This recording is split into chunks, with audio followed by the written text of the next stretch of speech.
دعا کا اثر۔ آج جو عذاب الہی پوری دنیا میں اللہ تعالیٰ کی نافرمانی، دولت اور جائیداد سے محبت کرنے کی صورت میں نازل ہو چکا ہے۔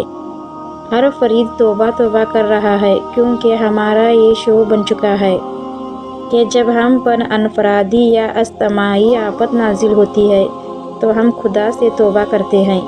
جب پریشانی ختم ہو جاتی ہے تو پھر وہی خود غرضی کی زندگی شروع کر دیتے ہیں، نہ کسی کے کام آنا، اور بس دولت آ جائے تو ہر ایک کو اپنے سے کم ترین تصور کرنا۔ غرض کہ نہ خدا سے سچی محبت، نہ اس کی مخلوق سے محبت، صرف اپنی ذات اور اپنی اولاد سے محبت کرتے ہیں۔ لیکن وہ لوگ جو خدا اور اس کے مخلوق سے محبت کرے، خدا بھی اس کو ہر عذاب الہی سے محفوظ رکھتا ہے۔ اس بارے میں سچے دل سے ہر شخص توبہ کر لے اور دوسروں کے کام آنے کا اپنے آپ سے وعدہ کر لے تو آفت ٹل سکتی ہے۔ یہ ایسے ایک شخص کی کہانی ہے جس نے سچے دل سے توبہ کی۔ خدا نے اس کے بیٹے کو ایک درویش کی دعاؤں سے صحت مند کی زندگی عطا کی، اور آج وہ ایک بہت بڑی کمپنی کا مالک ہے، اور اس کے والد جن کا نام رانا آصف ہے، خدا کی مخلوق سے کسی طرح کام آ رہے ہیں۔ اس کہانی کو پیش کرنے کی جسارت کر رہا ہوں۔ میں چند ماہ پہلے ایک شادی میں شرکت کے لیے کراچی گیا۔ وہاں پر میرا دوست الطاف قادر بھی اٹلی سے آیا ہوا تھا، جس کی چند ماہ سے کوئی خبر نہیں ہے۔ ہم دونوں نے ایک روز صدر کی مشہور دکان سے نہاری کھائی، جس کی نہاری بہت مشہور تھی۔ رات کو کھانے کے لیے کوئی سیٹ خالی نہیں تھی، باہر ایک لمبی سی لائن بھی لگی ہوئی تھی۔ خیر ہمیں مالک دکان کے سامنے سیٹ خالی ہونے پر مل گئی۔ حالانکہ بہت زیادہ ریٹ تھی، لیکن لوگوں کے پاس پیسے اپنی ذات پر خرچ کرنے کے لیے ہے، لیکن کسی غریب کو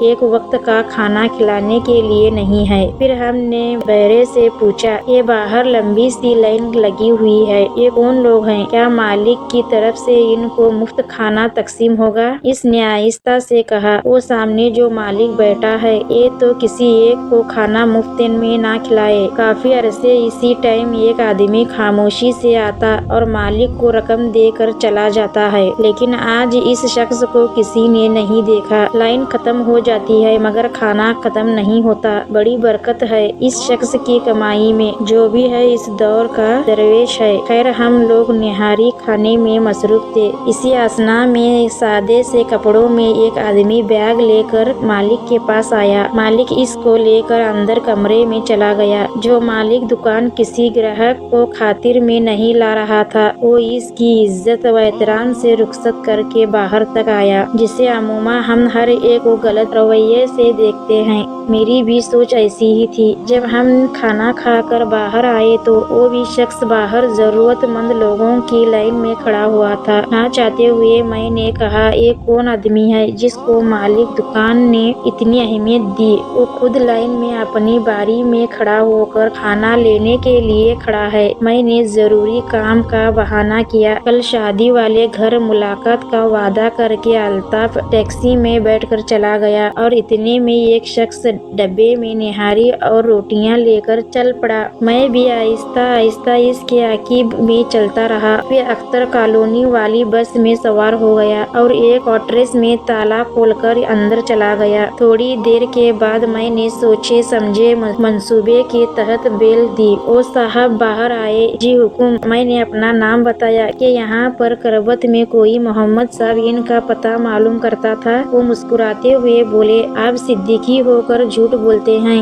آپ تو میرا پیچھا صدر سے کر رہے ہیں۔ بہرکیف بولے، کسی قسم کی امداد درکار ہے اور مجھے ایک الماری کھول کر بولیے، جس قدر ضرورت ہو رقم لے لیں۔ وہ الماری نوٹوں سے بھری تھی اور زیادہ تر نوٹ بڑے یعنی 5,000 والے تھے۔ نہیں جناب، آپ کی دعاؤں سے میں مقبول پینشن لیتا ہوں، اس پر میرا کوئی حق نہیں ہے۔ میں نے کہا، پھر کیا چاہتے ہیں؟ میں نے ساری کہانی ان کو بیان کر دی کہ کس طرح آپ نے दुकान के मालिक को अदायगी की, फिर जरूरतमंदों की लाइन में लगकर अपनी ही अदायगी का खाना हासिल किया। वो कहने लगे, बात ये है कि जहाँ तक अदायगी का ताल्लुक है ये इनका हक था, और लाइन में भी मैं इसलिए खड़ा होता हूँ कि मुझे भी इस कैफियत से गुजरना पड़े जिससे ये जरूरतमंद गुजरते हैं। लेकिन ये तब्दीली कैसी आई? मैंने पूछा। एक दरवेश फकीर ने मेरी जिंदगी बदल दी और मेरे बेटे यासर को इनकी दुआओं के तफील अल्लाह ताला ने नई जिंदगी अता फरमाई, और यही आज मेरे कारोबार की देखभाल कर रहा है। और इस फकीर की हिदायत के मुताबिक खुदा और इसकी मखलूक थोड़ी बहुत खिदमत करके कब्र के अजाब से महफूज रहने की कोशिश कर रहा हूँ। फिर इन्होंने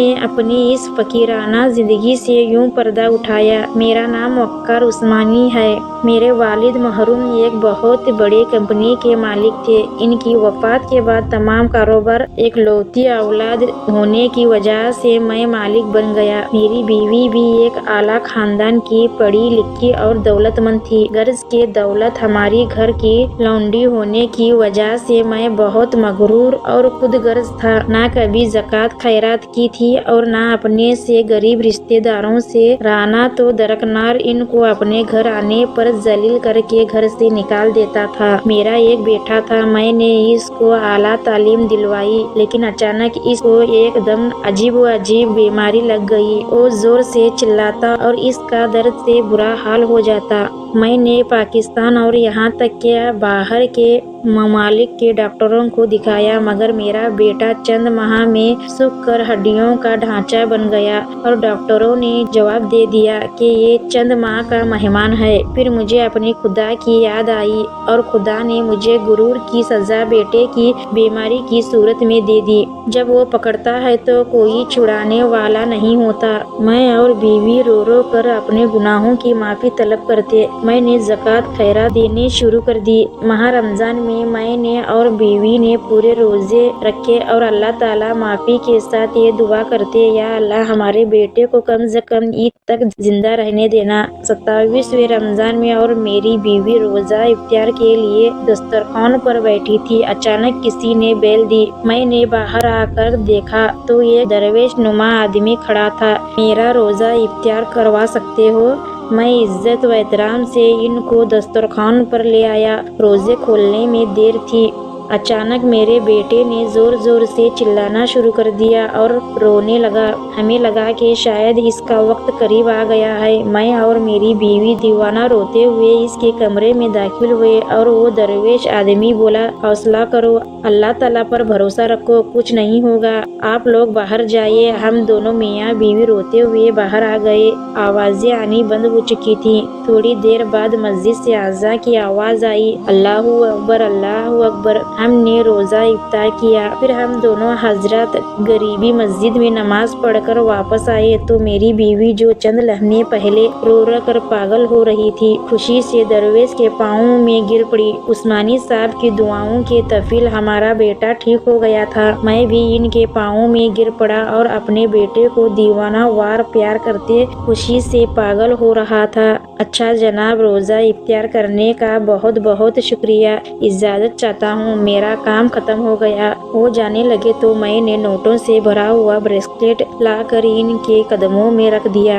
ये मेरी तरफ से आपको नजराना है। इन्होंने इनकार कर दिया और कहा, यही वो चीज है जिसने तुझे गुरूर से भर दिया था। मैंने हाथ जोड़कर माफी मांगी और कहा, कोई नसीहत तो कर दें, खुदा और इसकी मखलूक से मोहब्बत करो।